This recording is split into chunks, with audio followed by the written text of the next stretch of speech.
Did you know that you can assign a stamp to a user or groups on DocuSign? Simply mean that they will be able to use those stamps.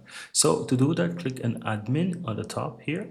And once you're on the admin section, you want to look for stamps on the left side and click on stamps. Here you'll find the created stamps that you have.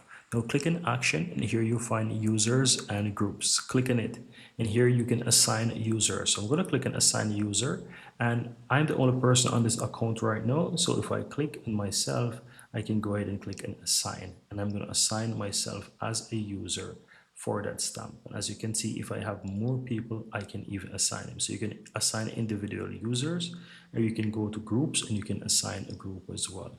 And if you want to remove, you can always go ahead and remove them as well from here.